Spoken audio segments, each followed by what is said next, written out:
between Dr. King and Muhammad Ali, the greatest of all time. Now, at the time, these were probably the two most recognizable African-American men in the world. And publicly, they seem to be diametrically opposed, but in private, they have a whole lot more in common. So we're going to talk about the little-known friendship between Dr. Martin Luther King Jr. and Muhammad Ali, and then Dr. Martin Luther King Jr. and Muhammad Ali, okay? We'll talk about that. And then also, we'll deal with dispelling some myths about Dr. King, okay?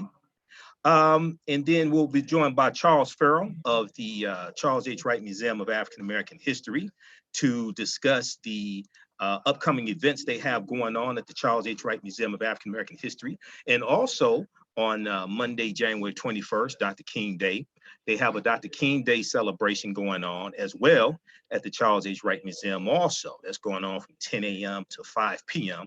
I'll be over there also, okay? I'll have a vendor table there. So we'll have Charles on at the bottom of the first hour to talk some about that, okay? And then I'm gonna share with you an interview that NBC News did with Dr. King in 1967. 1967. Now this was before he came out in opposition of the Vietnam War, okay? Before he came out in opposition of the Vietnam War. But this interview dealt with beyond civil rights, and it dealt with the emerging Black Power movement, okay? Because Dr. King was not against the Black Power movement, all right?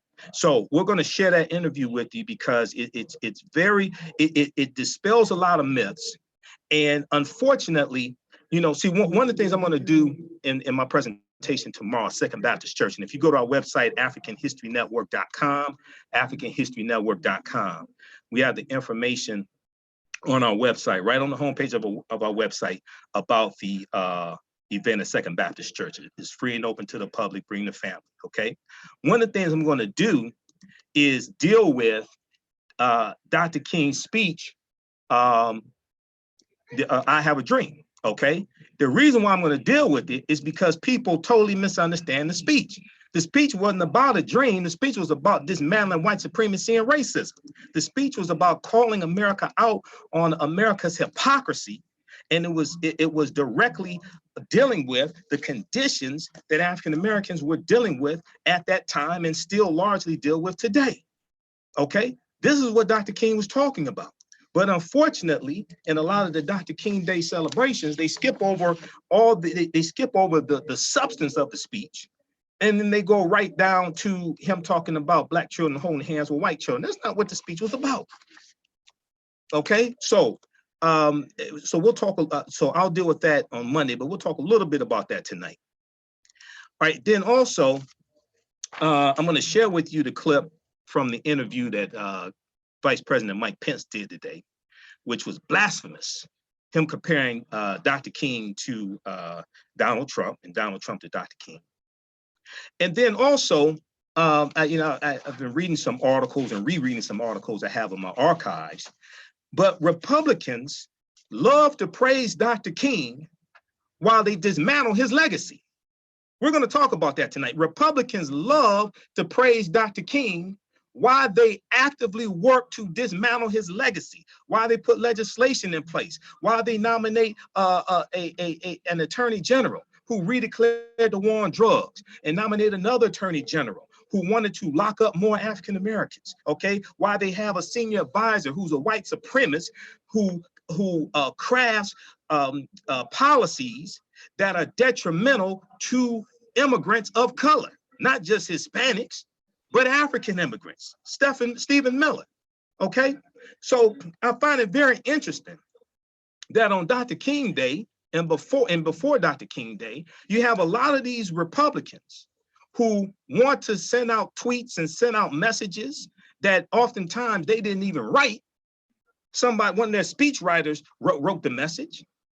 And then they want to honor Dr. King. And then the other 364 days of the year, they're crafting policies that are diametrically opposed to what Dr. King stood for. You might as well just shut the hell up. You'd be better off just not saying anything, because you make yourself look like a hypocrite. So hopefully Donald Trump won't put out any tweets about Dr. King Day. He should just go play golf at one of his golf courses where he has undocumented immigrants working, like his golf course in New Jersey. He'd be better off just doing that. Just don't say nothing, because there's nothing that you've done the previous 364 days that fell in line with what Dr. King stood for. So we'll deal with that and a lot more on tonight's installment of the African History Network show. We're broadcasting on our YouTube channel as well. Let me see here. Okay, so on YouTube, can you all hear me on YouTube? All right, I want to make sure everybody can hear me on our YouTube channel, Michael Imhotep, Imhotep on YouTube. Yeah, we'll talk some about Dr. King's last speech as well. Okay, I've been to the mountaintop, which is another misunderstood speech. All right, I wrote it so on our Facebook fan page, the African History Network, as well as our email newsletter we sent out today. We sent out 2 or 3 email newsletters today because we sent out one for the show. I had in there the article I wrote back in 2015 called "Why Did Dr. King Tell Us to Redistribute the Pain? Understanding the Power of Economic Withdrawal." Why did Dr. King tell us to redistribute the pain? Understanding the Power of Economic Withdrawal.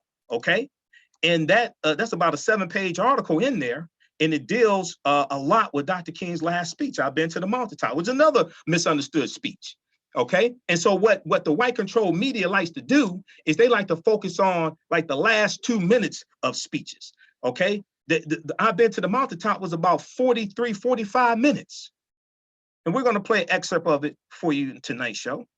He dealt with economic empowerment. He dealt with telling the people there in Memphis, Tennessee, to go out and boycott white corporations. He talked about supporting Black institutions. All this stuff in the speech. But when they show it to you, because you're going to see excerpts of it played tomorrow, I guarantee you, and they're not going to play that for you on the television. They're going to talk about him. They'll play the part where he talks about getting to the mountaintop and we'll get to the promised land. They're not talking about, they won't play the part where he said Negroes collectively have an annual income of $30 billion. And that's a lot of money if you know how to pull it. See, they ain't going to play that. Why? Because whatever's disseminated becomes imitated. So you have to understand weapons of mass distraction. See, I understand the media. I was trained in the media. Okay. So I know what I'm looking at. I know when I'm looking at weapons of mass distraction.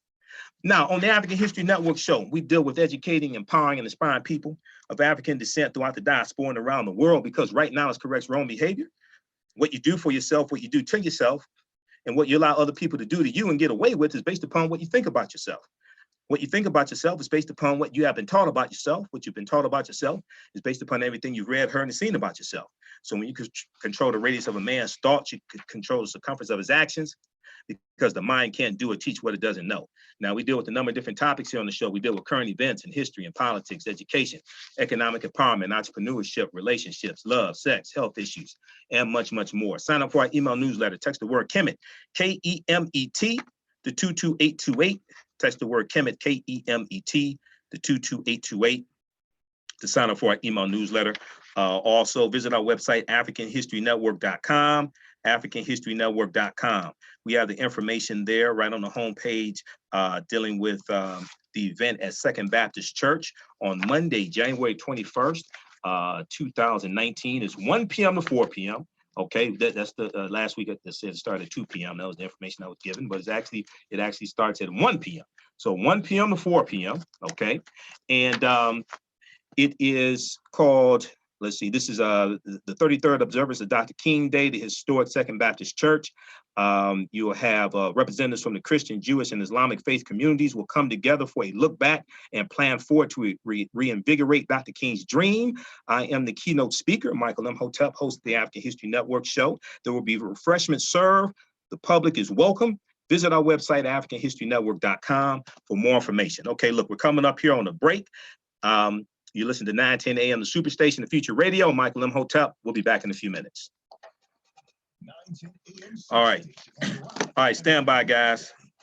Stand by. Let me see how we get this. All right. Hey, do me a favor. Can you turn that down in here, Azure Ray, please? All right, I got to go get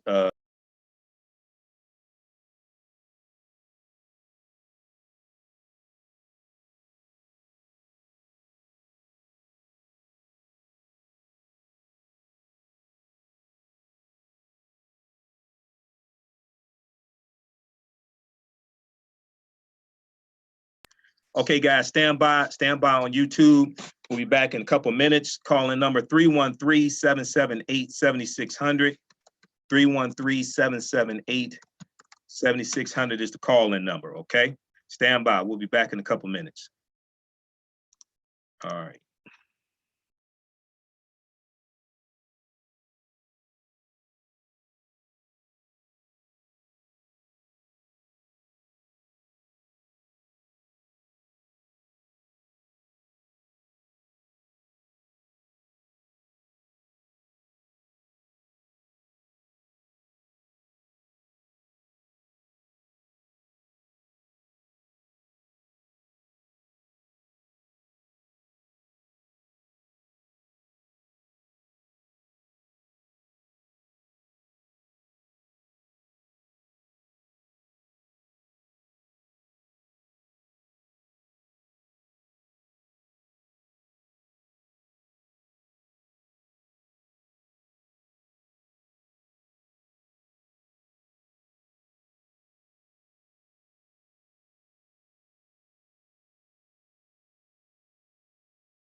Welcome back to the African History Network show right here on 910 AM, the Superstation, the Future Radio. I'm your host, Brother Michael Imhotep. It is Sunday, January 20th, 2019.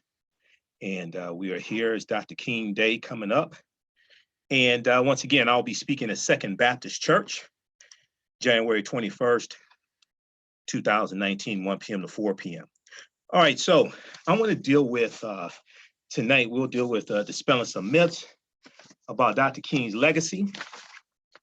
And there are a lot of myths out there, all right?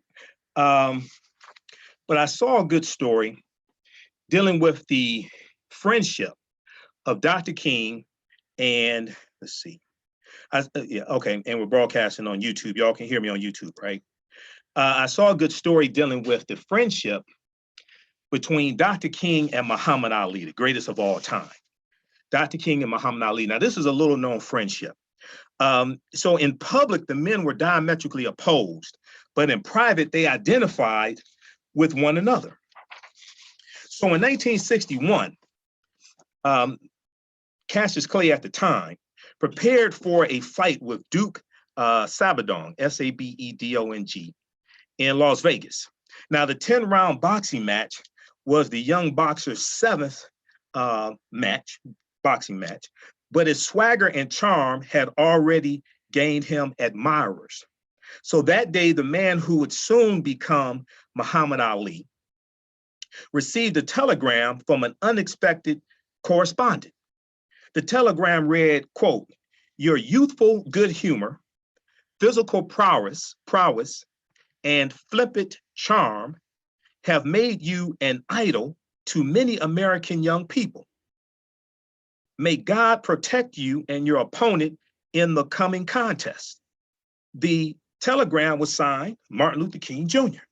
So it was an overture to an unlikely friendship, one that took place on the stormy stage of the civil rights movement. Though it is uncertain how many times Dr. King and Muhammad Ali met during their lifetimes, they were friends. But publicly, the two men could not have been more opposed, and their secret friendship was only revealed to the public through surveillance files that showed the FBI had long been following both of them and monitoring both of them. So the bond between Dr. King and Muhammad Ali was surprising, but also Dr. King and Malcolm X, they mutually liked each other, even though in public, it seemed they were diametrically opposed and there was opposition and disagreements on strategy, but overall, they agreed on getting to the same destination, especially when Malcolm officially left the Nation of Islam and joined the civil rights movement. People don't even talk about that. See, that's one of the things I'll talk about at Second Baptist Church Monday, January 21st. I'll deal with Malcolm and Dr. King toward the end of both of their lives. Their ideologies were converging, and Malcolm joins the civil rights movement when he officially leaves the Nation of Islam March 8th, 1964.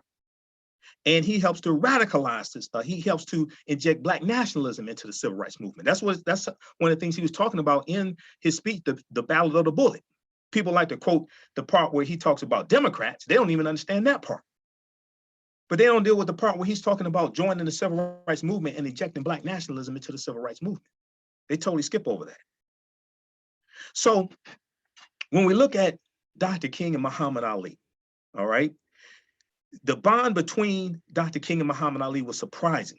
Muhammad Ali was the world's most famous boxer, but he was an outspoken member of the Nation of Islam, which was a Black separatist group that preached non-integration and revolution. But that was the opposite of Dr. King's ideas of nonviolent protests, at least on the surface, because Dr. King also did use the Deacons for Defense and Justice to help protect civil rights workers sometimes. Okay, see, the Deacons for Defense and Justice are largely left out of the civil rights movement. Now they didn't advocate violence, but they protected themselves from crazy white supremacists and bigots and KKK members with guns. But Dr. King, using the Deacons for Defense and Justice, not just for his personal protection, but also sometimes to protect civil rights workers, that's totally left out of the discussion. And every Dr. King day, you know, I watched Eyes on the Prize, which deals with from basically 1955 to 1965, the documentary series Eyes on the Prize. I have it on DVD, ordered it from Amazon. And even though, you know, Eyes on the Prize is pretty good, they have good interviews, things like that, there's some real problems with Eyes on the Prize. First of all, they only deal with Malcolm X for 90 seconds in Eyes on the Prize. How do you talk about the civil rights movement and you only deal with Malcolm X for 90 seconds? And that's basically just an excerpt of an interview with Malcolm. No critical analysis, not dealing with how Malcolm helped to push people towards Dr. King to help get the Civil Rights Act of 64 passed, to help get the Voting Rights Act of 65 passed, because Malcolm X was an alternative. People saw, well, if we don't deal with Dr. King, we're going to have to deal with people like Malcolm X. Okay? And then the Deacons for Defense and Justice is not talked about. The Nation of Islam is not talked about. Honorable Elijah Muhammad, that's not dealt with. Marcus Garvey isn't dealt with. And now it's on the prize. So there's some glaring problems with it. Okay? All right, so that was the opposite of Dr. King's ideas of nonviolent protests and what people call integration, but the real fight was for desegregation, which is a whole misunderstanding there as well.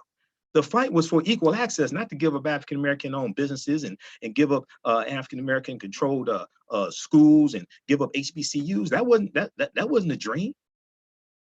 Dr. King was an advocate for economic empowerment and African-American business ownership.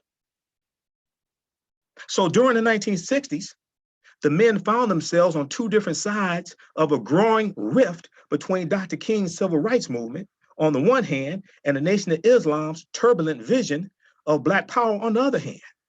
But if you read chapter 2 of Dr. King's last book, because Dr. King did write books, you read chapter 2 of his last book, where do we go from here? Chaos or Community? Chapter 2 is called Black Power. Chapter 2 is about his analysis of the Black Power movement. He was overall in support of the Black Power movement, which gets totally left out. See, what happens is interlopers come in and they try to get us to pick sides. You with Dr. King or you with Malcolm X, right? Okay? No, we're with all of them, because all of them were fighting on behalf of the liberation of African people. Now, the people who are interlopers, who come into our communities and try to get Tamika Mallory to denounce the Honorable Minister Louis Farrakhan and to denounce him, okay, to satisfy whatever need they have, these are interlopers in our community, because you don't see them any other time when things go wrong in our communities. They're nowhere to be found. Okay, so when you deal with people who come in to try to get you to choose sides between Dr. King and Malcolm X and Muhammad Ali and the Honorable Elijah Muhammad and Marcus Garvey, we need to tell them all to go to hell. I'm quite frank. We need to tell them all to go to hell, because they don't mean us any good. And whatever money they're giving us has strings attached to it, so we will be their puppets. So when we have these Dr. King Day celebrations, we need to make it plain, like Malcolm said, because Dr. King wasn't a punk, Malcolm wasn't a punk, Marcus Garvey wasn't a punk, Muhammad Ali wasn't a punk. So we have to be very clear. So we have to let people know, if you're going to come to our Dr. King Day celebrations, you need to straighten up and fly right. Speaking of flying right, we're going to have Charles Ferrell of the Charles H. Wright Museum of African American History on in just a minute here. We're going to have him on in just a minute here. He's in the green room, so we're going to bring him in to talk about the what's going on at the Charles H. Wright Museum of African American History. And they have a Dr. King Day celebration going on as well. They have other things. They have other things, other programs coming up also. So we're going to have him explain that to us as well. You don't want to miss that. Now, you know, last week we had Dr. Claude Anderson here on the show, and we also had Dr. Paul Finkelman on. That show is on our YouTube channel, Michael Imhotep, IMHOTEP, Michael Imhotep, on YouTube, and is also on our Facebook fan page, the African History Network. And Dr. Paul Finkelman was at the Charles H. Wright Museum of African American History as well this past Tuesday. I was there also. We broadcasted that on our Facebook fan page, the African History Network. All right, so in the studio here, we have Charles Ferrell, Vice President of Programming for the Charles H. Wright Museum of African American History. Okay, and I know they have a lot of events coming up, and as I said, we're going to bring him on once a month to help support the Charles H. Wright Museum of African American History. So how you doing today, Charles? I'm very good, Michael. It's a pleasure to be here, and we appreciate the opportunity of speaking to the Detroit audience. Absolutely. Well, we have to support the progressive programming at the Charles H. Wright Museum of African American History.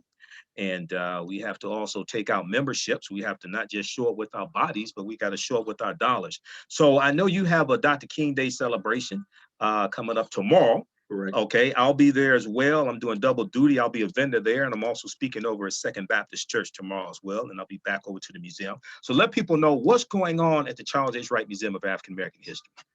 Every Martin Luther King Day, we celebrate his legacy through a commemorative breakfast. Our doors open at 7 o'clock. We have a breakfast which fortunately is sold out at this moment. Normally the breakfast is $35 for an individual ticket or $30 per seat at $300 per table. This particular program, we're featuring in the breakfast Reverend Joanne Watson, who will be opening up with prayer. We have an introduction of our president from the Alpha Phi Alpha organizations. You know, Dr. King was an Alpha. Yes, he was. During the breakfast, we also have a featured performance by a group called Organic, featuring Jill Hamilton. Dr. King made a request prior to this last request for a song, was Precious Lord, Take My Hand. We'll sing that song. They'll sing that as well as Total Praise as featured performance for the breakfast program, which starts at 8 o'clock, ends at 8:50. We asked the community to come out for our keynote lecture. Our lecture topic is The King in All of Us, Igniting the Activist Spirit. The keynote speaker is Gloria J. Brown Marshall, constitutional law professor from John Jay College, City College of New York. She's author of The Voting Rights War, the ongoing struggle for NAACP's ongoing struggle for justice. She's also a noted playwright and a correspondent that covers the Supreme Court. She's on executive council of ASALA.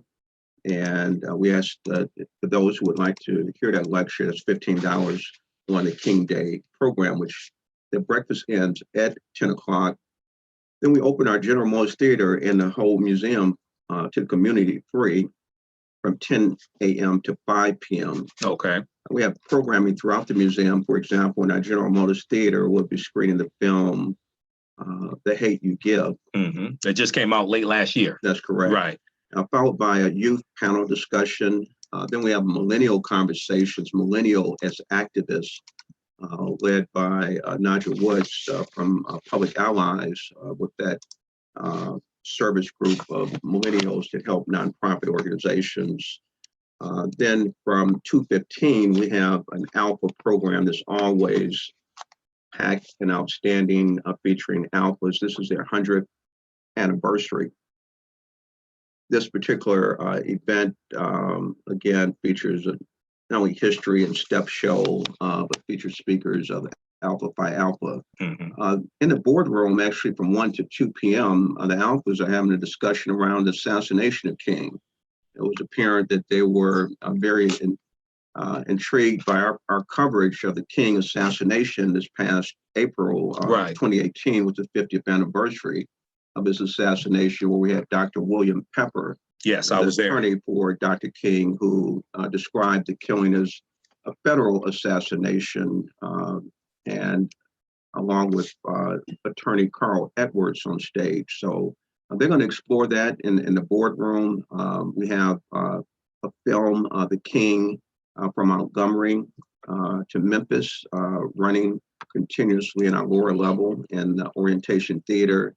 In our multi-purpose room on the lower level, we have a youth engagement, young, gifted, and Black, young hip hop artists and spoken word artists around King's legacy. And we do have a youth area in our classrooms for young children making tapes of King. You said making tapes? Making tapes, crafts. The children would make Ring a Bell and Crowns of King, and featured coloring books, again, for the young toddlers.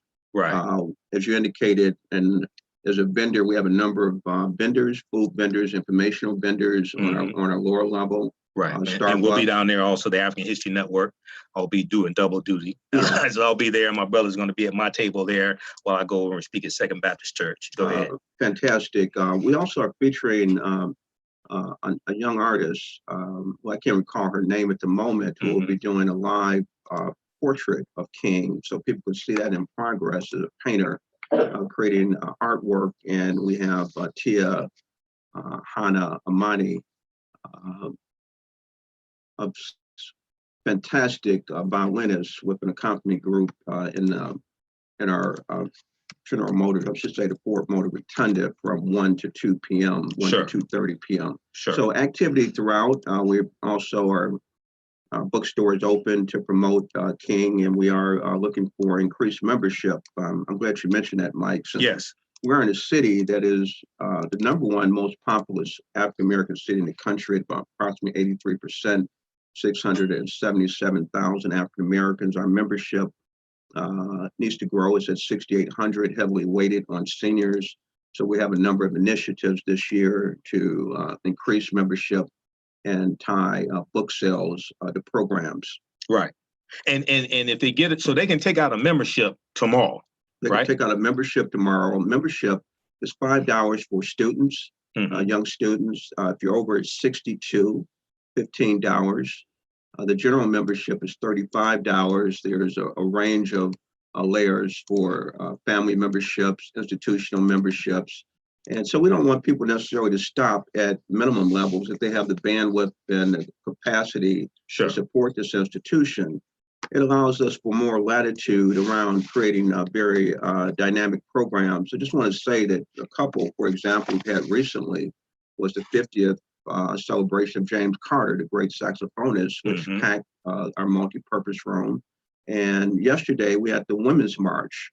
Yes. The Women's March, thousands of people I've never seen. Our Ford Motor Rotunda so packed, and we had a great scholar here at Washington as she begins to close out her monthly film series called the Wright Life Series, as we celebrated the centennial of Dr. Wright with the great Harriet A. Washington, noted scholar and author of Medical Apartheid. Michael, I am so excited about what we're embarking upon this year. This year, for a number of organizations, even though Africans have been here on this continent for many, many ages, there's a historical marker in 1619 in August of that year where kidnapped Africans were brought to the United States. Jamestown, Virginia. That's correct. Yes. So Sala, for example, is on their website. They have 400 years of perseverance as their theme that we are in alignment with. Our theme is 1619 to 2019, resisting enslavement, fighting mass incarceration, our struggle for human rights. Right. Let people know what ASALA stands for. Yeah, ASALA is, and perhaps, Michael, you could certainly, the Association for the Study of African-American Life and History. This is an organization that Carter G. Woodson started. Of course, he founded Black Negro Week in 1926, became Black History Month 50 years later, 1976. Right. It's a very strong organization of historians. We have a number of them who have been to the right, Robin D.G. Kelly, Gerald Horn, Sundiata Chowdhury, who I'd like to mention will be kicking off our annual lecture theme on Saturday, the 26th, of the same title, 1619-2019, Resisting Enslavement, Fighting Mass Incarceration, Our Struggle for Human Rights. Very important to note that a number of these scholars are part of our Scholar Advisory Board. Right. So when you see our programs, it's not really just an independent development. We are in conversations with our major scholars throughout the United States, and we've been noted as having the best programming in the country. And I'm part of that Scholar Advisory Board as well. Oh, absolutely. So people should visit the website, theright.org. They have the information there right on the homepage with the Dr. King Day programming. They lay out all the times that is taking place. And then we know the breakfast is sold out. So it looks like everything else is it starts at 10 a.m. Tomorrow. Yeah, the breakfast is sold out, but the lecture has additional seats. Okay. We have perhaps 100 seats still open for our theater, which seats roughly 313. Right. Breakfast is 200 attendees. So we're asking for those to come out and buy a $15 ticket. Okay. To support the so they can museum. buy there at the door. They can buy at the door at as they come into in our museum store. for $15 to hear the Gloria Brown Marshall again. You can go out and sample her on YouTube. Very strong sister. So in many ways, right. What time does that start? That starts at 9 o'clock. Okay. From 9 to 10. 9 to 10. Yeah, Okay. we'll open up with Lift Every Voice and Sing. The Black National Anthem. Correct. Not to be confused with the white national anthem that Gladys Knight is going to sing at the Super Bowl. I want to make a distinction. There's a white national anthem called the Star Spangled Banner. There's a black national anthem called Lift Every Voice and Sing, written by James Weldon Johnson. All right, go ahead. Yeah, absolutely. In fact, in many ways, for those who may or may not be aware, we're very strongly singing the song because it's the 100th anniversary of the NAACP embracing the song as a national anthem. That's 100 years ago, and this in part, as you note, if you have an opportunity to look at the programming throughout the year, we have a number of major issues, such as the Red Summer. Yep, of 1919. Of 1919, right. 100, and just a very broad, multiple city, 165 murders of African Americans in the United States. So we actually will be looking at that and just looking far ahead, such as other anniversaries as 1859, October 16th through 18th is really we're commemorating John Brown's Harper's Ferry. Harper's Ferry, Virginia, yes. Yeah, the raid on Harper's Ferry, John Brown, abolitionist. We're coming, we've got a few minutes here before the break. Calling numbers 313-778-7600, 313-778-7600 is the call-in number if you have a question or comment. Those on the line will come to you all in just a minute here. And if you have a question for me, I'll hold you over past this segment. But if you have a question for Charles Ferrell, you can pose questions about the programming going on, things like that, if you want to. Yeah, I just want to note for a moment some very interesting facts is that King, like Malcolm, transcended the age of 39. They both transcended as long as with Che Guevara. Right. King and Malcolm were both in their movement for 13 years. King coming in 55 to 68, and Malcolm from 52 to 65. And they both were rapidly evolving. Right. So we break the tradition of the national narrative of focusing on King, I Have a Dream. Sure, absolutely. King called it a nightmare. Sure, right. And we, excuse me, would entreat the listening audience to review the book, The Inconvenient Hero, by Vincent Harding, who was a speechwriter. Right. That wrote the speech Beyond Vietnam. Hold it up with the camera. Beyond Vietnam.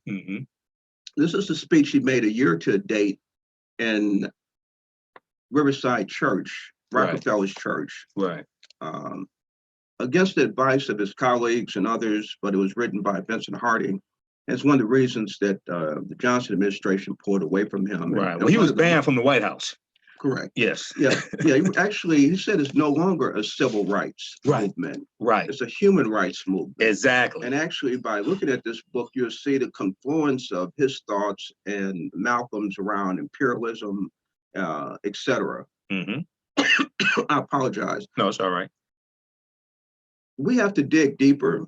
Yes. To continue to study as a community, so that we aren't, to use Malcolm's terms, hoodwinked and bamboozled into a state of, as you mentioned, that you could bleed. A metaphor appears that someone is in a dental chair and they have been shot with Novocaine and they're bleeding and cut, and they have no knowledge of it, no sense of feeling about that. And I think the study of history allows us to have a more clear understanding of where we are, where we've been, and where we should go.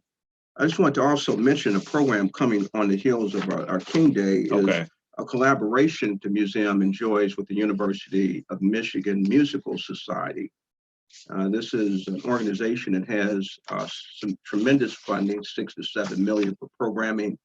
We invite a number of their events, their performers to come to the Wright. On the 23rd, we have Camille A. Brown and Dancers. Camille A. Brown and Dancers. coming for a dance workshop for our students, our youth. It's Wednesday, the 23rd at 6 p.m., a free event. And I also would like to plug at the end of January, Thursday, January 31st at 6 p.m., we're screening the film Michael Moore's Fahrenheit 11/9. Okay. Michael Moore is going to come in through the telephone and speak to the audience, and it's moderated by activist extraordinaire Maureen Taylor of the Women Welfare Rights Organization, Right. partner with Marion Kramer in that regard. And so we're very happy to have that program, and then we'll kick off to what they're calling the Fabulous February Black History Month, because there's so many programs, Michael. I need to come back and detail. Yeah, we're going to bring you back probably that first Sunday in February. Bring you back to deal with the programming there in February. Let's do this. Hey, let's try to get Deborah on the. Let's try to go to line 1 for Deborah. Hey, Deborah, thanks for holding. It's been kind of busy. Did you have a question for me, or did you have one for Charles Ferrell? Can answer. Good evening. I actually live outside of Nashville, but I was raised in Memphis, and I went to UT Knoxville. So I was sitting here today feeling like, is anyone really interested in Dr. King? Because only about people really posted something about Dr. King on Facebook. So your question was, are people really interested in Dr. King? In the movement anymore. And are we continuing to teach our little ones with the same passion? And one of the reasons I ask is because I know that we had a unified movement back in those days, so that was easy. But now the issue is so varied. So it's in a pocket. So could you speak to that? Well, the reason why a lot of people don't teach about Dr. King is because most of them don't understand Dr. King. 1, 2, most African Americans were not involved in the civil rights movement. Okay, most of them were not involved in the civil rights movement. Okay, number 1, and you had conflicts back then as well. Okay, between different organizations, etc. Now there was more of a clear agenda at the time, but most African Americans were not involved in the civil rights movement. And today, the reason why most parents, the reason why most of our children don't really know about Dr. King, because they don't know about Malcolm X either, is because their parents in general don't know about them, and the schools are not properly teaching them. Go ahead, Charles. Yeah, and that's one of the reasons why we asked the community to come out to organizations that are looking at Dr. King. I'd like just to share, if I could, because we're focusing on a youth conversation at the Charles Wright, where we have millennials as activists as the title, really pushing, as we did, to understand that the federal government's role in killing Dr. King. So there's new analysis that needs to be funneled to our children, because that's really the whole purpose of our work, is intergenerational knowledge transfer. Just for the listening audience, if I could, just quote a couple of quotes of Dr. King. All right. He said, "Our lives begin to end the day we become silent about things that matter. An individual has not started living until he can rise above the narrow confines of his individualistic concerns to the broader concerns of humanity." I'm gonna go down to a quote that I found interesting, which is, and we have a minute before the break. Yeah. Go ahead. "Never forget that everything Hitler did in Germany was legal." That's from Dr. King. This is Dr. King. Right. Yeah. "I submit that an individual who breaks a law that conscience tells him is unjust, and who willingly accept the penalty of imprisonment in order to arouse the conscience of the community over its injustice, is in reality expressing the highest respect for law." What we're encouraging is activism. Our process at the museum is to focus initially on reading, on literacy, on education, on critical analysis. Think for yourself. Don't believe what people tell you. and to, because really in the United States, only 5 corporations control the media. So what we about get 6, yep. is not really what is the absolute truth. Right. So as Malcolm said, we have to think for ourselves, think independently. Now, as our thought is, if you have done that work, then go out and make this world a better place. Okay, we're gonna pause it right there. Hold the line, Deborah. We'll come back to you after the break. I'm gonna hold you over the break, Charles, so you can give last comments as well. Also, Dr. King also said the greatest purveyor of violence in the world, my own government, I cannot be silent. He said that, I think that was beyond Vietnam. That was April 4th, 1967 as well. You listen to the African History Network show, 9:10 a.m. the Superstation, the Future Radio. I'm Michael Imhotep. We'll be back in a few minutes. All right, stand by, guys. Stand by. We'll be back in 4 minutes. Stand by. So I'll bring you back for a few minutes to wrap it. Okay. I'll bring you back in a few minutes to wrap everything up. Okay, stand by on YouTube. We'll be back in a minute. Stand by on Facebook. Everybody share this broadcast on your Facebook page. Invite your friends to tune in also. Visit our website, AfricanHistoryNetwork.com, AfricanHistoryNetwork.com. The information about my presentation at Second Baptist Church tomorrow is there, January 21st. That event is 1 p.m. to 4 p.m., free and open to the public. You can also donate to the African History Network, paypal.me/the AHN show, paypal.me/the AHN show. And then also we have my Dr. King, my lecture that I did dealing with the distortion of Dr. King's legacy. That's at our website, AfricanHistoryNetwork.com. It's on DVD and digital download. It's on sale right now, $10 DVD. Digital download is $8, okay? So check that out also. All right, stand by. All right.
All right, guys, we'll be back in 30 seconds. Those on YouTube, how's everybody doing?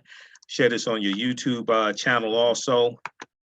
How's everybody doing? We've got Miss Watson, KOB, Felicia, a few of the people watching on YouTube also.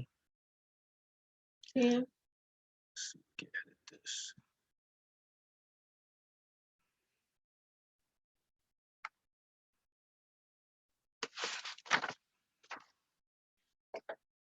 Welcome back to the African History Network show right here on 9:10 a.m. the Superstation, the Future Radio. Yeah, I'm your host, Brother Michael Imhotep. It is Sunday, January 20th. 2019. And we are talking about the distorted legacy of Dr. Martin Luther King Jr., person that people love to quote, but most of them haven't studied Dr. King, especially white Republicans. They love to quote Dr. King, but they don't. But the rest of the year, you know, after Dr. King Day and before Dr. King Day, they're working to dismantle his legacy. All right. So right before the break, we were speaking with Charles Ferrell, who's the vice president of programming for the Charles H. Wright Museum of African American History, and they have their annual Dr. King Day event coming up on Monday, January 21st. And they have the breakfast that's sold out, but you can still attend and get tickets for the keynote speaker there as well. That starts at 9 a.m. and they have programs going on all throughout the day. So we'll go back to Charles in just a minute to get more information about that. And then also, I'm speaking over at Second Baptist Church. Now, their event is 1 p.m. to 4 p.m. So you can attend both events, okay? There's enough African Americans in Detroit. Both events should have lines wrapped all the way around the corner, like Beyonce and Nicki Minaj and Cardi B will perform it for free at both events, okay? I'll be over at Second Baptist Church. That's 1 p.m. to 4 p.m. And I'll be speaking there. I'm the keynote speaker, 441 Monroe Street in Detroit. Their event is called Celebrating Dr. King Day. It's come together in divided times. Coming together in divided times. Okay, and it's interfaith. There'll be representatives from the Christian, Jewish, and Islamic faith there. I speak about 1:30, and I will be dealing with the distortion of Dr. King's legacy. I'll be breaking down one of his most misunderstood speeches, "I Have a Dream." Okay, that wasn't even the original name of the speech. The speech was not about a dream. I'll also deal with the connection and between Dr. King and Malcolm X joining the civil rights movement after he leaves the Nation of Islam as well. Okay, so it's free and open to the public. Refreshments will be served. We'll give you more information about that. Also visit our website, AfricanHistoryNetwork.com, AfricanHistoryNetwork.com. We have the information right there on the homepage of the website also. We were speaking with Deborah right before the break, so I want to bring Deborah back on to see if she had any more questions for us, and then we'll go to the next call and we'll go back to Charles. Deborah, welcome back. Did you have any more questions, or did Charles and I answer your question for you? You have a question answer that was great. I have one more question. Go ahead. Think about current issue that really affects us, and I really recently learned that there are more Black people in prison right now than were slaves. So my question is there any hope for us? It seems like there's this thing that's excessive sentencing. That's a big deal, and also people who are in prison who are innocent. Let me ask you a question. One, where are you getting the statistic from that there are more African Americans in prison right now than were in slavery? And slavery when? Okay, you have a great point. Let me tell you, I'm a resume writer, so I actually work with inmates who contact me to write letters to them and things like that. Mm-hmm. So I've been doing a lot of research on juvenile rights, and I live in Tennessee, so I've been doing a lot of research. So actually, my mind is full of statistics and full of stuff. But I did see that as I looked, and I actually called to get an appointment with my representative who is on the committee. But hey, Deborah, we're running out of time. Let me get right to the point. In 1865, when the Civil War ended, there were 4 million African Americans who were enslaved who were set free. When you read the Department of Justice report from December 2016, the U.S. prison population dropped to its lowest point in December of 2015. It dropped from a peak of 2.3 million down to 1.53 million. Okay, so what I'm trying to find out is what data are you citing that there are more than 4 million Black people in prison now, because in 1865, when the Civil War ended, there were 4 million African Americans who were enslaved. Yeah, in other words, what you're saying is, the statistics don't line up. Right. That actually, according to Michelle Alexander, that there were more. She uses the date of 1860. Mm-hmm. However, that's right before the Civil War started. She also includes incarceration to a more of expanded sense of anyone who is detained. Mm-hmm. Necessarily may not be in house arrest, on tether. Yeah. The issue, though, is correct. The concern that the society has targeted African Americans for unjust imprisonment, incarceration, unjust murders in the street by police. Absolutely. So this is a major issue, and that's why our theme at the Charles Wright Museum is resisting enslavement, fighting mass incarceration, right. Our struggle for human rights. And I would say too, Michael, in terms of understanding the movement from civil rights to human rights. Absolutely. I would say that that's where Malcolm was. Absolutely. Not to join the civil rights movement. He was actually, proponent of the human rights to take the government, as William L. Patterson did, to the United States nations that are charging genocide. And from 66 to 68, Dr. King transitioned from civil rights to human rights as well, because he talked about the Civil Rights Act of 64 and the Voting Rights Act of 65. He basically said the next step is to transition to human rights. Okay. Absolutely. So this is what we have to understand. And that's always been our fight, quite frankly. Right. Okay, Deborah, thanks for your call. Thank you. Okay, let's go to line 2. Let's go to Leonard. Hey, Leonard, thanks for holding. Welcome to the African History Network show. Tell people where you're calling from. Yeah, from Detroit. Okay. And, I was down in Birmingham right during the time that children got killed.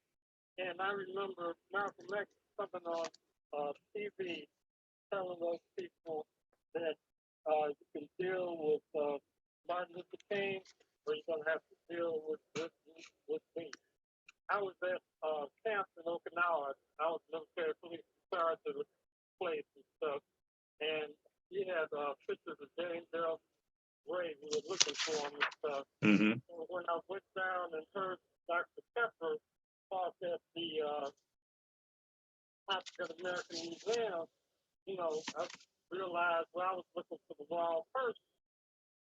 That the federal and state police and stuff killed them, like they said, not right. And I had called Mr. Legendary and put forth to him, because they won the case. The King family won the case. Right. That was 1999, if I remember correctly. That's correct. Yeah. And Legendary said he was doing anything about it. And it was in his, that's how I got down to the African American Museum. I read it in the Metro Times and then went down to hear the lecture, which was right on point. Right. I'm a criminal justice major. Yeah, you're referring to Dr. William Pepper. Mm-hmm. Yeah. Okay, that's all I have to say. Okay, Leonard. All right, thanks. So Leonard, thanks for calling and keep listening. So Leonard was there when you brought in Dr. William Pepper, and we were discussing the plot to kill Dr. King, the assassination, the plot to assassinate Dr. King. That's his third book, actually. Mm-hmm. Absolutely. Okay, so go ahead. You were right before the break. You were talking about some of the programs that are coming up. You're talking about February as well, and what else is coming up that you want to plug? I want to do really kind of highlight the end of February, just to give early notice to the community about a very important program speakers. The title of the two-part program is Decolonizing the Mind. Decolonizing the Mind. Decolonizing the Mind is a very important topic that's brought to us by Ngugiwa Thiong'o. That's N as in Nancy, G as in George, U as in unicorn, G as in George, I as in island. So if you Google Ngugiwa, this is a gentleman that was really should have won the Nobel Peace Prize for Literature, considered one of the greatest writers out of Kenya. That was put in maximum security prison for writing in his own language. The fact that encoded in language is our memory. So why should an African writer not write in his native language, being actually versus being forced in many ways to write in the language of his colonizer? Right. Yeah, and Ngugiwa is a distinguished professor of English comparative literature at the University of California. He will be here for 2 days in a lecture as well as a workshop with Dr. Gloria House. Okay. Asking to mark your calendars for the end of February, the 26th and 27th I'm not going to highlight the programs, Michael, but I just want to let people know that we have a program February 1st, February 2nd, the 9th, I'm sorry, the 5th, the 9th, the 10th, the 13th, 16th, 18th, 19th, 20th, 21st, 22nd, 223rd, 26th, and 27th. Right. This is the place to be, the epicenter of history for our museum, as well as outreach that we're doing. Speaking of Google, at Toyota, at really Detroit Federation of Teachers Union. This is a very broad effort that we have to take really serious focus around our history and to change the city. Absolutely. And our community through education and action. Okay, the people visit the Wright.org, W-R-I-G-H-T, visit the Wright.org. They have a full list of programming there, information about Dr. King Day, what's going on there as well. If people want to bring you in to speak to their company, speak to their group or their class, what should they do, Charles? They should contact Michael Imhotep. They can contact me because I'll speak as well. One of the great speakers. And certainly contact Charles Ferrell. That's C. Ferrell, F-E-R-R-E-L-L at the Wright.org. We believe in collaboration and partnership with this community. Okay, excellent. Well, look, man, it's always good to have you on. We'll bring you back early February as well to talk about the other programming and what's going on at the Charles H. Wright Museum. And I will see you tomorrow also, okay? Well, fantastic. Please come out for Gloria Brown Marshall. Yes. The King and All of Us, Igniting the Activist Spirit. Thank you, Detroit. Absolutely. All right. Thank you once again, Charles. All right, everybody. Hey, I also want to let you all know that for the month of February, I will be doing a series of lectures at the new Nandy's Knowledge Cafe located at 71 Oakman Avenue, 71 Oakman Avenue in Highland Park, Michigan. It kicks off. So every Saturday is very simple. Every Saturday in February, 2 p.m. to 6 p.m., I will be doing a presentation over at Nandy's Knowledge Cafe. It's a free and open to the public. Donations accepted. The first week I'll probably kick off that first Saturday. I'll probably kick off with a presentation I've done before dealing with the history of Black Wall Street in Tulsa, Oklahoma, and then we'll also deal with some of our history of cooperative economics as well. So we'll talk some more about that next week. All right. So let's go back to before we brought Charles on. I was dealing with some of the history of the relationship between Muhammad Ali and Martin Luther King Jr. It's a little known friendship, Muhammad Ali and Dr. Martin Luther King Jr. Okay, then I'm going to deal with dispelling some myths about Dr. King, and I want you to hear this idiotic comment that your idiot vice president made today, dealing with comparing Donald Trump to Dr. King. All right. So before we brought Charles on, we were dealing with how Dr. King and Malcolm X, it appeared they were diametrically opposed, but they had a lot more in common, and they were actually secretly friends. Okay. So if we look at this article from this is from biography.com from January 14th, 2019. Called Martin Luther King Jr. and Muhammad Ali's Surprising Secret Friendship. Martin Luther King Jr. and Muhammad Ali's Surprising Secret Friendship, written by Aaron Blakemore, B-L-A-K-E-M-O-R-E. The article goes on to talk about how both men had much in common. Both had grown up in the segregated South. Okay, Muhammad Ali growing up in Louisville, Kentucky, Dr. King growing up in Atlanta, Georgia. They were arguably the two most famous African-American men at the time.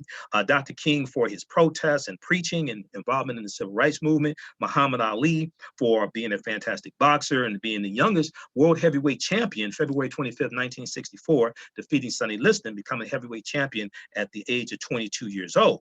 Now, by the end of the 1960s, both of these men were two of the most hated men in the United States. Racists branded both of these men with ugly stereotypes. They decried Dr. King's insistence on the dignity and worth of African-American men and his agitation on behalf of the poor. And they derided Muhammad Ali's insistence on Black pride for his name change in '64. He announced it after he won the championship, okay? And they decried him for his resistance to the Vietnam War as and he referred to the Vietnam War as a white man's fight. We know he talked about how no Viet Cong ever called me the N-word, and he refused to be drafted in April of 67. He refused to be drafted into, I think that was April of 67. He refused to be drafted into the Vietnam War as a conscientious objector. Actually, yeah, April 28th, 1967. He refused to be drafted to the Vietnam War. Now, April 4th, 1967, Dr. King delivers his famous speech, Beyond Vietnam. And that was his first public speech coming out in opposition to the Vietnam War. April 4th, 1967. Dr. King was assassinated exactly 1 year later, April 4th, 1968. So in April of 67, you had Dr. King coming out in opposition to the Vietnam War. And then you have Muhammad Ali, the heavyweight champion of the world at the time, refusing to be drafted into the army to go to fight in Vietnam. All right, so publicly, the men could not seem more opposed. Integration is wrong, Muhammad Ali said in 1964, when Dr. King was at the height of his visibility for nonviolent protests and calls to integrate African Americans into a white-dominated society. The real fight, once again, was not integration. The real fight was desegregation. We wanted first-class citizenship. We wanted equal rights. We wanted all the barriers to come down. The goal wasn't to give up our communities, wasn't to give up our businesses, wasn't to give up our schools, our HBCUs, wasn't to give up our fraternities and sororities. That was not what the fight was about. Okay, what happens is it gets reinterpreted as integration. Okay, and the goal was to sit on the toilet next to white people. The goal was to be able to live next to white people. That's not what the goal was. That's not what the fight was about. That's a misunderstanding of history. Okay, the African Americans were saying, look, we fought in all the wars. Okay, we shed blood for this country. We want first-class citizenship. We want all of our rights right now, not 100 years from now, not 50 years from now. We want all of our rights right now. Okay, so publicly, the men could not have been more opposed. White people, quote, white people don't want it. The Muslims don't want it. I don't join integration marches, and I never hold a sign, end quote. This is what Muhammad Ali said. Now, meanwhile, Dr. King repeatedly declined to engage with the Nation of Islam and turned down an invitation by Malcolm X, the Nation of Islam's most visible figure, to march together. Quote, I totally disagree with many of his political and philosophical views, end quote, Dr. King said later. Now, one of the things I'm going to talk about tomorrow at Second Baptist Church is Malcolm was calling for unification of the civil rights leaders. Okay, Malcolm sent a letter to Dr. King July 31st, 1963, the month before the March on Washington. Malcolm was requesting a meeting with Dr. King. He was inviting Dr. King to a rally in Harlem, New York. And Malcolm was calling for unification of not just the civil rights leaders, but also their followers. This is while Malcolm was still in the Nation of Islam. So this is not even talked about, because the goal is interlopers come in and try to separate the movements. Dr. King, in his last book, Where Do We Go From Here? Chaos or Community, page 133, Dr. King praised the Nation of Islam for their ability to instill Black pride in our people, to rehabilitate criminals and things like this. He said he disagreed with their separatist ideology, but he had nothing but praise for them for the other things they were doing to benefit the African-American community. So why isn't that talked about Dr. King? Why is there a concerted effort to try to separate the followers of Malcolm, the followers of Minister Farrakhan, the followers of Dr. King? Why is there a concerted effort to try to separate them? That's called divide and conquer. This is what white supremacy does. The same people who are crafting policies to demonize brown-skinned people and African people coming through the Mexican border are the same people who are interlopers trying to divide the followers of Minister Farrakhan and the followers of Dr. King and those who love Muhammad Ali. This is white supremacy. White supremacy and racism pits groups of oppressed people against each other to fight one another. But at the same time, these same people are not trying to build a wall at the Canadian border, because more undocumented immigrants come through the Canadian border than come through the Mexican border. But no, the people coming through the majority of the people coming through the Canadian border are white. The problem is not white undocumented immigrants. They're not focusing on white undocumented immigrants who come here and overstay their visas, because most undocumented immigrants are not those running across the Mexican border. They're those who come here legally on visas and overstay their visas. If you want to talk about terrorism, well, 2018, 6 terrorists were caught coming through the Mexican border, but 41 terrorists were caught coming through the Canadian border. So why isn't Donald Trump talking about building a fake ass wall along the Canadian border, which goes all across Northern America? This is about white supremacy and racism. You listen to 910 AM, the Superstation of Future Radio on Michael Imhotep, the African History Network show. We'll be back in a few minutes. All right, stand by, everybody.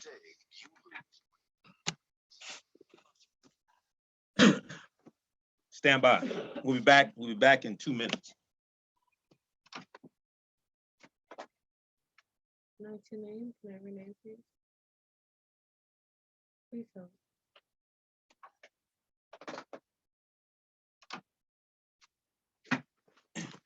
All right, stand by, everybody. We'll be back in 2 minutes.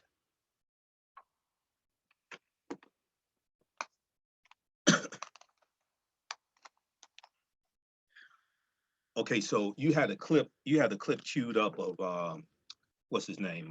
Mike Pence? Yeah. Okay. It starts at the 120 mark? Yeah. Okay. I may not get to all these clips. 1 minute. Okay.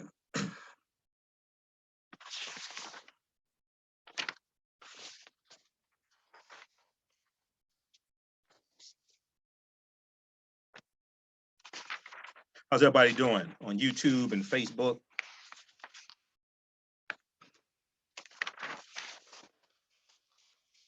(313-778-7600) is the call-in number.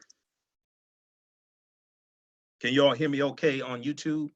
30 seconds. All right.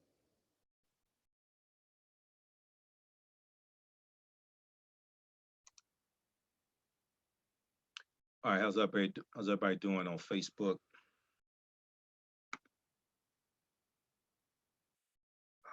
Let's see here. TM.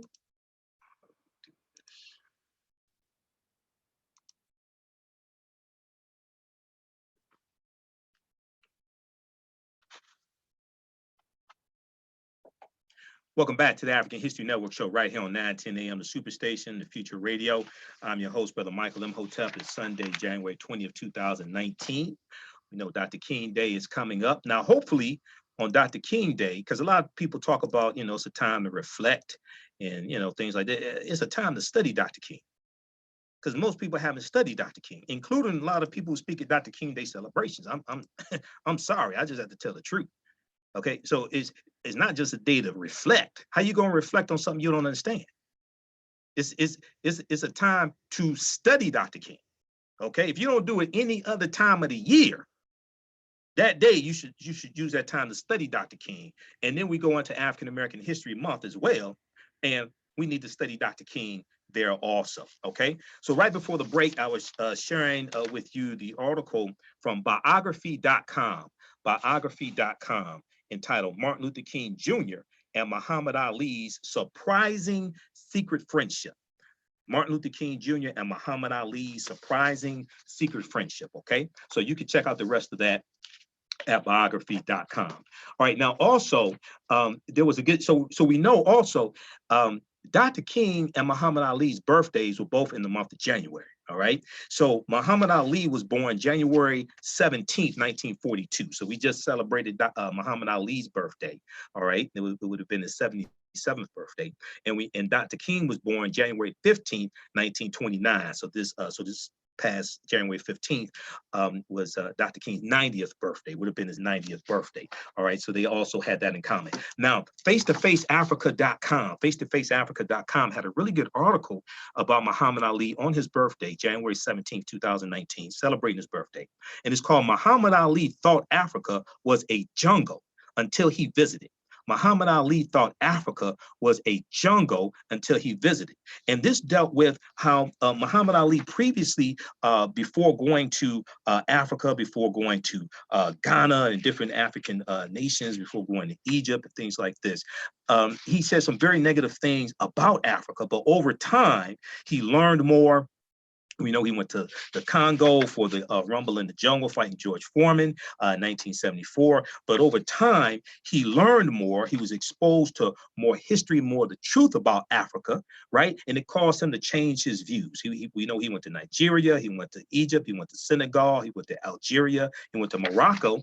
In 64, he ran into Malcolm X in Ghana, and this was after Malcolm separated from the Nation of Islam. There was an article that we posted on our Facebook fan page, the African History Network, that dealt with how Muhammad Ali regretted not mending fences, not mending the relationship with Malcolm X when Malcolm separated from the Nation of Islam also. Maybe we'll talk about that next week. Okay, so when we look at some of the myths, dealing with Dr. King, there are a number of them. We're gonna do a dispelling a few of them right now. Okay, so two good articles dealing with this. One is from Donna Murch. Donna Murch, this was written January 15, 2016, 5 myths about Martin Luther King, 5 myths about Martin Luther King. This is from the WashingtonPost.com. And one of the most popular myths is dealing with a colorblind society, okay? And a lot of people say, oh, Dr. King was fighting for a colorblind society.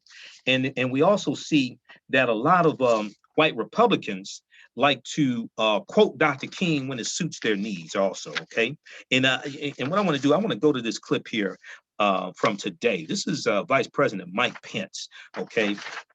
He was interviewed on CBS News, in a Sunday interview on CBS News. And Mike Pence was talking about the government shutdown, all right? Here's what he had to say.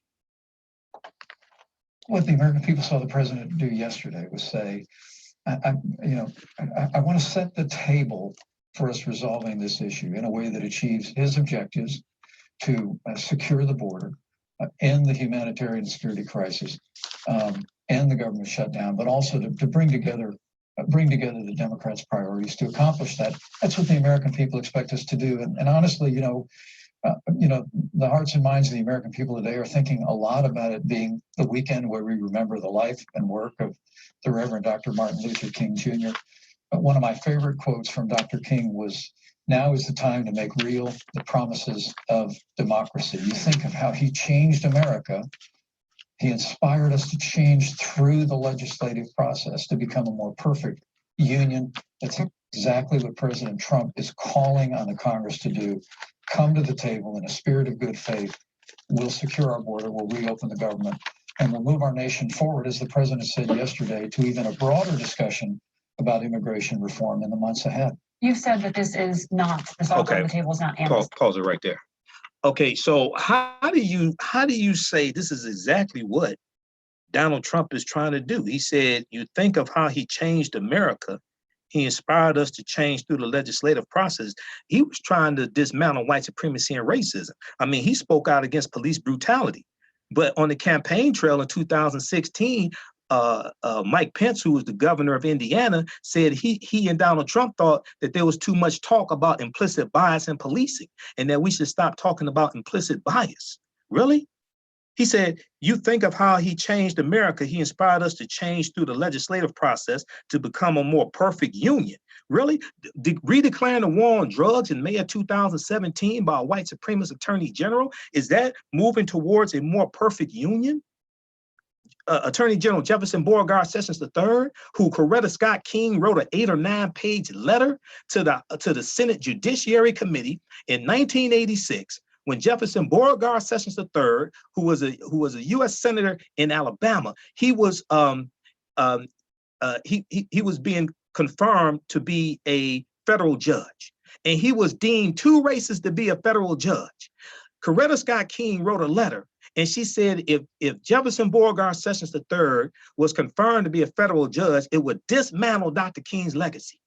Yet Donald J. Trump, who on the campaign trail asked Black people, what the hell do you have to lose? And unfortunately, too many of us were too stupid to realize what we had to lose and didn't understand the policies that were put in place under President Obama, because we never read the document that I've been telling you about called Progress of the African American Community under the Obama administration, which is still at whitehouse.gov. Trump hasn't taken it down yet. It's still there. You should go read it.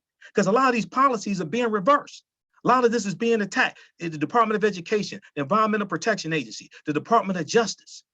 So how could Vice President Pence, who hopefully will be forced to resign from office, just like Spiro T. Agnew was forced to resign from office 8 months before President Richard Nixon was forced to resign from office. Remember, Spiro T. Agnew was brought up on tax evasion charges and corruption charges. Vice President Spiro T. Agnew resigned from office 8 months before Richard Nixon resigned from office. So a vice president is not safe at all. Vice presidents can be impeached also. See, we need to study Watergate and all that, because all this stuff, this is history repeating itself.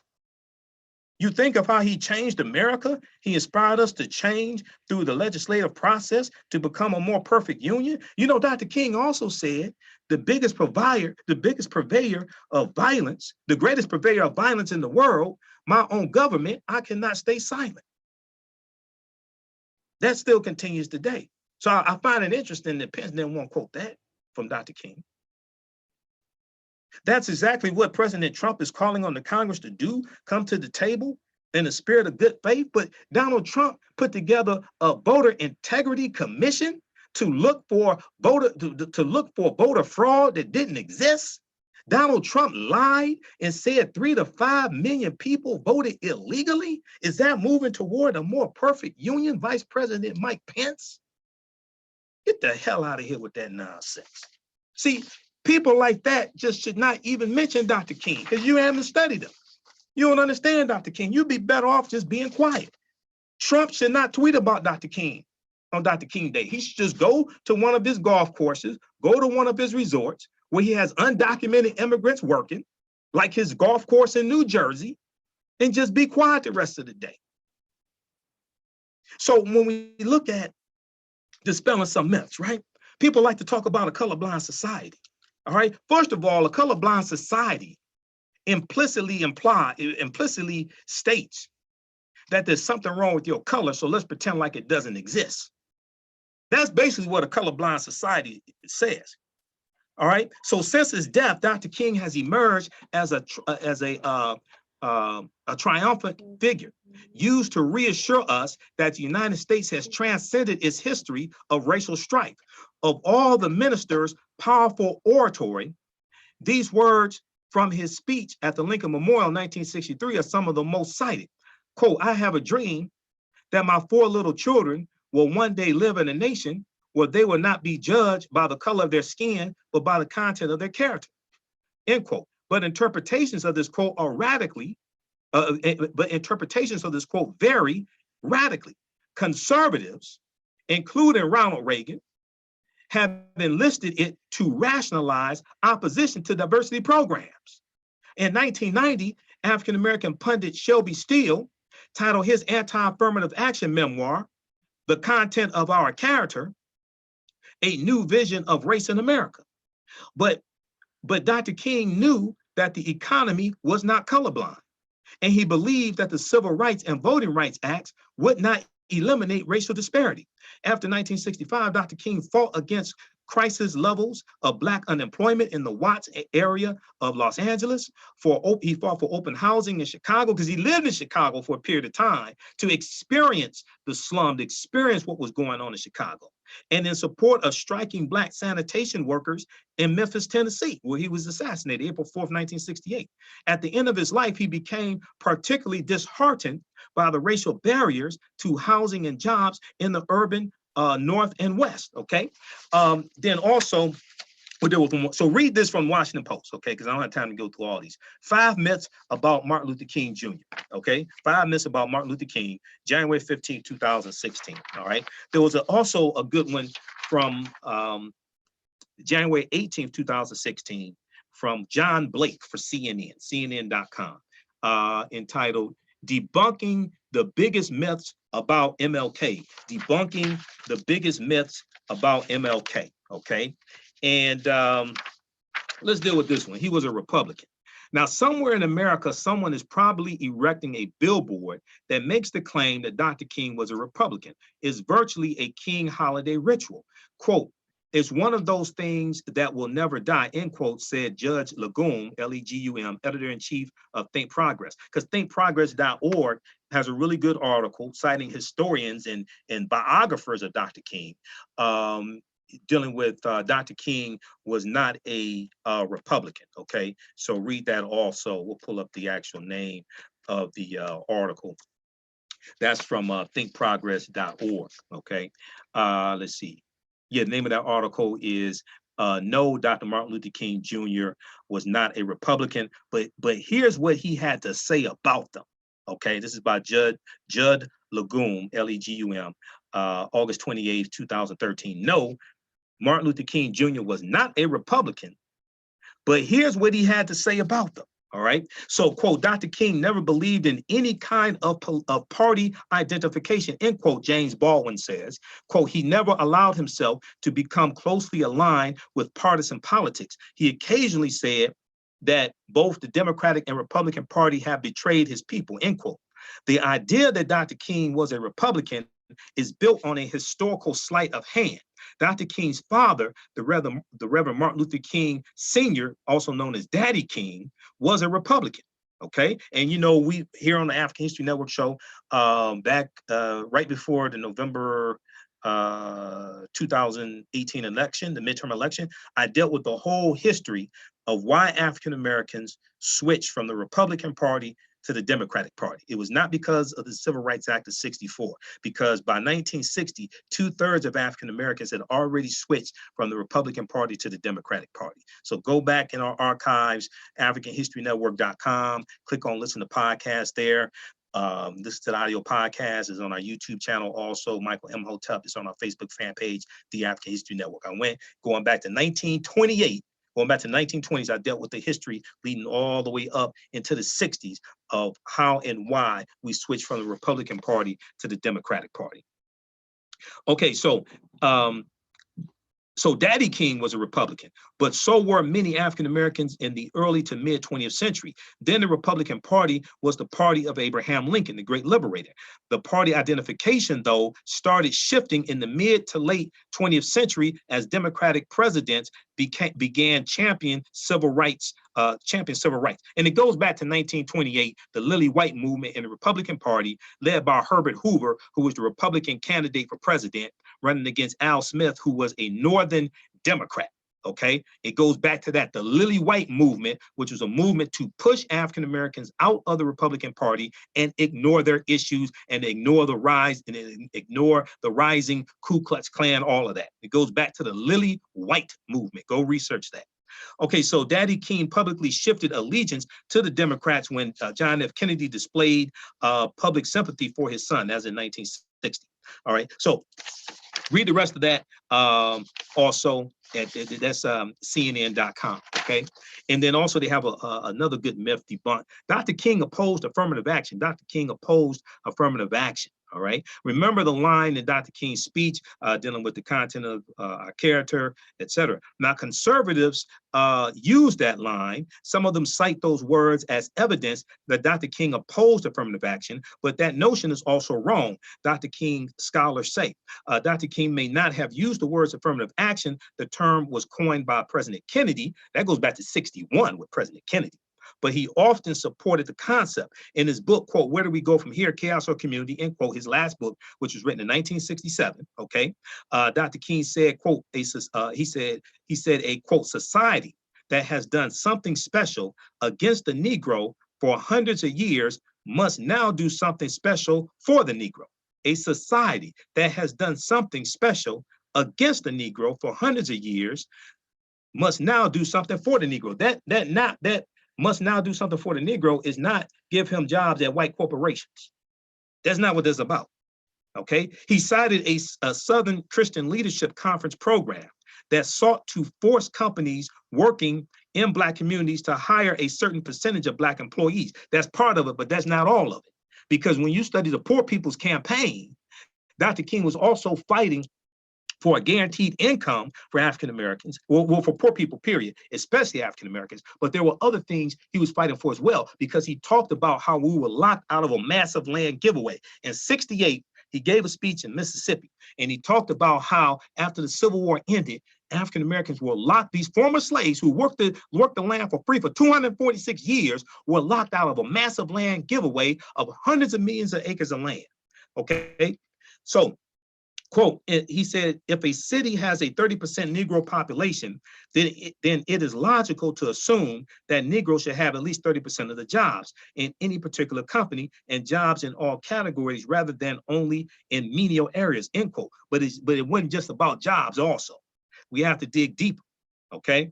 But King's sense of affirmative action was not something that only benefited Blacks, James Baldwin says. Using the GI Bill as an example, Dr. King would often remind people that the US government adopted a policy of preferential treatment for World War II veterans when it paid for their college educations through the GI Bill. GI Bill created in 1944. When you read How White Folks Got So Rich, the untold story of American white supremacy, which was put out by the Nation of Islam Research Group, they talk about the GI Bill in there, and they talked about how African Americans were historically discriminated against when it came to the GI Bill and getting funding for college, and how oftentimes we were directed into fields of study that really didn't pay a lot of money also, okay? They deal with that in that book, and they deal with the history of the GI Bill also. How White Folks Got So Rich, the untold story of American white supremacy, okay? But King's sense of affirmative action was not something that only benefited Blacks, James Baldwin said. So he talked about the GI Bill. Quote, he was not talking about race-based affirmative action. He was concerned about need-based affirmative action, end quote, James Baldwin says. Quote, if you look at his call for an economic bill of rights, he was talking about affirmative action that benefited all people that were poor and deprived, end quote. Now, Dr. King distilled that vision in a 1965 interview with Playboy magazine, reprinted in A Testament of Hope, a collection of King's essential writings, after talking about the need for the government to adopt a multi-billion-dollar program for the disadvantaged of all races. He says, quote, at the present time, thousands of jobs a week are disappearing in the wake of automation and other production efficiency techniques. Black and white, we will be harmed unless something grand and imaginative is done, okay? Quote, the unemployed, poverty-stricken white man must be made to realize that he is in the very same boat with the Negro, end quote. And this is what he was trying to explain to the guards there in Birmingham, Alabama, when he was in jail because of his participation in the Birmingham campaign there in in April of 1963, when he wrote Letter from a Birmingham Jail. Okay, he asked the guards, you know, how much are you getting paid, you know, on this job? And when they told him, he said, well, hell, you should be out here marching with us, okay? Because he was trying to connect poor whites to the struggle also, to show them, well, wait a second, you're being manipulated by this government also. You're in a similar position as African Americans. You may have a little bit more, but you're catching hell also, okay? So check out these two articles. This one here is from CNN.com, Monday, January 18, 2016, debunking the biggest myths about MLK, debunking the biggest myths about MLK. And then there's one also from Washington Post, January 15, 2016, 5 myths about Martin Luther King, 5 myths about Martin Luther King, all right? We're going to go to this clip here from NBC News. This is from March 8th, 1967. This is an interview that NBC News did with Dr. King, and it's dealing with beyond civil rights, and it's dealing with the Black Power movement. Before we go to that, I'm going to go to that in just a minute. I want to give you these other I think there's 2 other articles that didn't have time to get to. There's a really good one from Salon.com from January 15, 2018. Here's how Republicans are whitewashing Martin Luther King Jr. this year. Here's how Republicans are whitewashing Martin Luther King Jr. this year. And then also there was one from thinkprogress.org as well. Republicans praise Dr. King while plotting to dismantle his legacy. Republicans praise Dr. King while plotting to dismantle his legacy. Check that out also. So let's go to this excerpt of the interview from March 8, 1967. This was the month before he came out in opposition to the Vietnam War.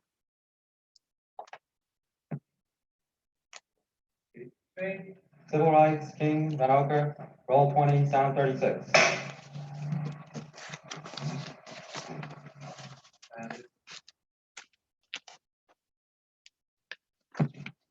Dr. King, this church is as good a place as any to go back over your commitment to the civil rights movement. When you went out from here into university and then you went to Montgomery, Alabama and started the bus boycotts there, what was the philosophy of the civil rights movement as you saw it then, more than 10 years ago? Well, I would say then the philosophy was that we must go all out to use legal and nonviolent methods to gain full citizenship rights for the Negro people of our country. Of course, that particular struggle and that philosophy centered on breaking down all of the barriers of legal segregation. So I would say that in that period, the basic thrust for the gaining of citizenship rights for Negroes was to end the humiliation surrounding the whole system of legal segregation. Dr. King, was there something peculiar to the place where you started and the kind of people you attracted? I mean by that, there was a strong attachment on the part of your parishioners in Montgomery to the church. They were older people, weren't they? Yes, I would say by and large, they were older people who participated in the boycott because they were the ones using the bus more than anybody else. And Montgomery was a community predominantly church-centered, so that it was very easy to get to the vast majority of Negroes because they were in some way connected with a church in the community. Was there, in addition to your commitment to the idea of nonviolence, wasn't it also the only thing you could do, the white community having the monopoly on violence, that if you had tried violence, they would have met it with violence? It was the only device open to you, wasn't it? Well, I'll put it another way, that morally, I was led to nonviolence because I felt that it was the best moral way to deal with the problem. We were seeking to establish a just society. And it was my feeling then, and it is my feeling now, that violence is certainly much more socially destructive, and it creates many more social problems than it solves. So I was led to nonviolence for deep moral reasons. Now, there is no doubt about the fact that in our struggle in Montgomery and all over the United States for that matter, nonviolence is also practically sound.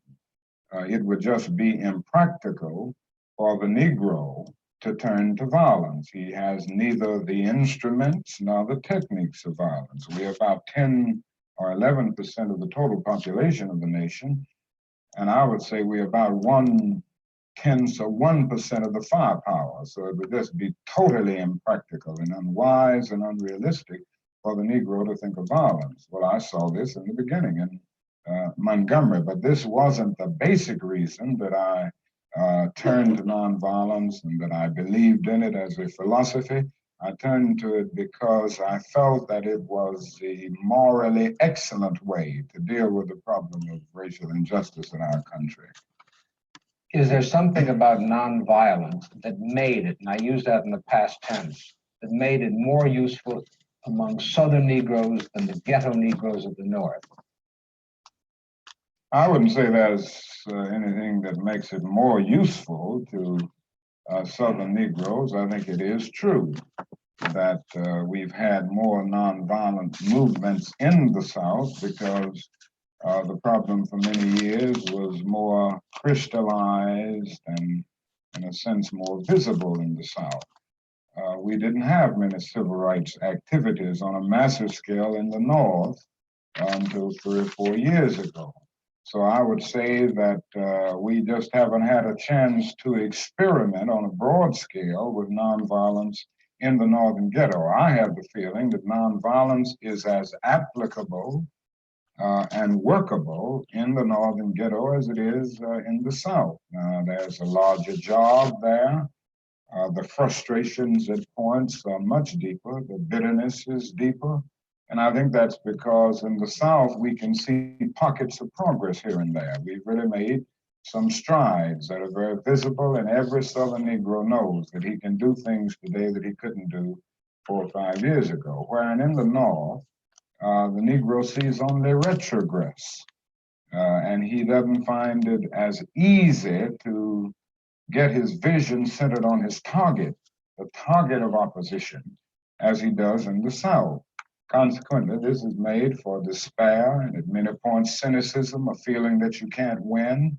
And it simply means that we've got to develop in the North a massive job of organization and mobilizing forces and resources to deal with the problem in the urban ghettos of the North, just as we've done it in the South. In the South, particularly in Alabama, you had visible villains, Jim Clark, Bull Connor, cattle prods, police dogs. But in the North, you don't have those visible villains. Isn't it hard to get your people aroused and directed at something that isn't visible? Well, that's exactly right. And this is what I was saying when I said it's harder to see a target. In the South, in the nonviolent movement, we were aided always, on the whole, by the brutality of our opponent. It isn't the same way in the North. The other thing is that you don't have legal segregation in the North as you do in the South. So it is much more difficult to get people to see exactly what you're doing, but it isn't an impossible job. It's a hard, it's a tedious job at times to get people to be aroused from their apathetic slumbers, but I still feel that Negroes in the North can be motivated just as they were motivated in the South. And I think as time goes on with the growing economic deprivation in the Negro community, it will even be easier because people will come to see that not only is something wrong in general, but something is wrong in particular in their own economic and housing situations. Okay, pause What it there. is it? All right, so we have to pause it there. We run out of time.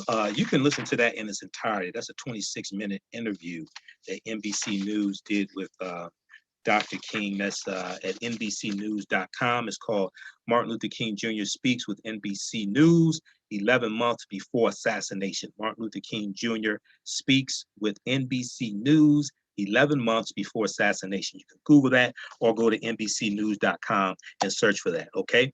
Be sure to visit our website, AfricanHistoryNetwork.com, AfricanHistoryNetwork.com. All of my DVD lectures are there. My Dr. King presentation, The Distortion of the Legacy of Dr. Martin Luther King Jr., the Revolutionary, will not be televised on the television. That's a 2-hour presentation I've done. We have it on DVD and digital download. It's at our website, AfricanHistoryNetwork.com, AfricanHistoryNetwork.com. We also posted the information on our Facebook fan page, The African History Network. Right now, it's on sale, $10 on DVD, $8 digital download. You can do the digital download from all around the world, okay? I'm speaking at also you can donate to the African History Network, paypal.me/the AHN show.